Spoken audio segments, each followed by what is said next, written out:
Okay, hello class.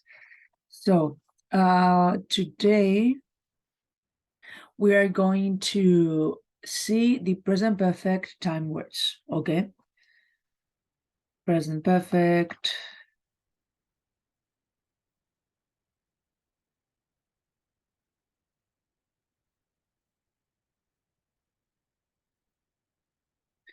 What's this? Què són? Són paraules, vale? Que normalment van acompanyades amb el present perfect, que les podem trobar amb el present perfect, vale? Són 4 principals. I la primera és la més fàcil que posarem, és just, vale? Just vol dir ara mateix, algo que acaba de passar just ara, vale? Un exemple seria I have just had breakfast. Vale? Què vol dir? Doncs que justament ara mateix acabo d'esmorzar, no? Com veieu, la situació on es fica el just va entre l'auxiliar have, vale? I el verb had, no? El verb de la frase. Va enmig. Veieu que està enmig com un bolet? Vale. Doncs així és com funciona el just. I el que vol dir just ara, no? Vale. Continuem. Ara passem a aquest binomi, aquestes dues paraules que normalment s'ensenyen sempre juntes, perquè normalment són causa de confusió. Vale? Començarem per al since, vale? Que es pronuncia since, no science, perquè science és ciència. Vale? Es pronuncia since i vol dir des de. Exemple. I have lived in l'Hospitalet since 1993. No?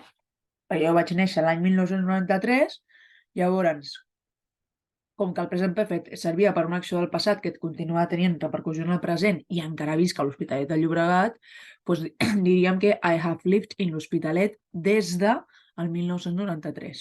Sí? Aquest és el significat de since. Vale? No es fica enmig de... No és com el jazz, no es fica entremig ni res. Es fa la frase, vale? I després ja afegim el complement circumstancial de temps, que és el que és. Vale? Vale. El següent amb el que es confon és amb el for. Perquè for vol dir durant, vale? Però és el període de temps. Amb el since indiquem l'època exacta en la que va començar i continua en el present, i amb el for estem indicant la durada. Llavors, amb la mateixa frase de dalt, seria I have lived in l'Hospitalet for 29 years. Veieu? O sigui, jo tinc 29 anys ara, estem al 2023. Bueno, sí, perquè es faci al desembre, vale? Però tinc 29. Llavors, si jo vaig néixer el 1993,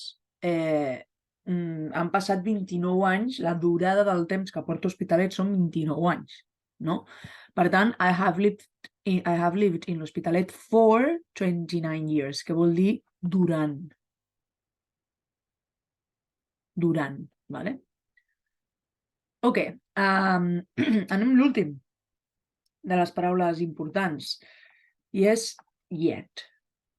Yet és curiós, perquè el yet, vale? Aquesta la podem trobar en afirmativa, en negativa, en pregunta, El yet només la podem trobar, mai la trobarem en afirmativa, en frases afirmatives. Només la trobarem en frases negatives i en frases interrogatives. Vale? Per exemple, you haven't finished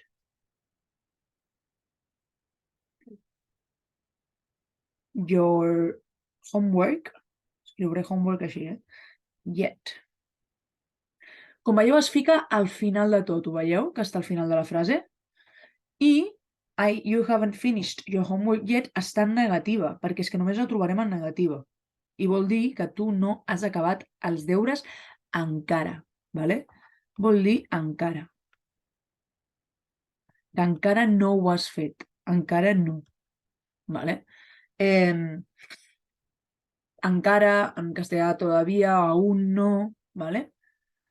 Interrogativa seria have, sempre l'interrogativa comença amb l'auxiliar. Have you finished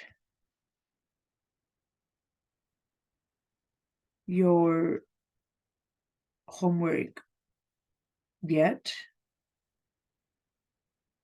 Vale. Com veieu, torna a estar al final de la frase, vale? Encara que sigui tant interrogativa com en negativa, la trobem al final. Have you finished your homework yet? I vol dir, has acabat ja els deures? Vale? Seria, has acabat ja els deures? I aquesta seria la traducció i el funcionament d'aquestes paraules, just, since, for i yet. Vale? També afegir l'última, vale? Una altra manera que sí que podem trobar bastant el present, aquest conjunt de paraules utilitzat en el present perfect és amb el have you ever. Vale? Have you ever. Have you ever. Què vol dir have you ever? Estàs preguntant si algun cop has fet alguna cosa. Per exemple, have you ever been in London or to London? Have you ever been to London? Algun cop has estat a Londres? O have you ever eaten a Nutella pizza? Vale? Ui, que la lia. Us estan preguntant algú que us està preguntant si algun cop a la teva vida ho has fet. Llavors, per això també apareix aquí l'ever. Vale? Bueno, doncs ja està. Aquestes són les paraules, els time words del present perfect.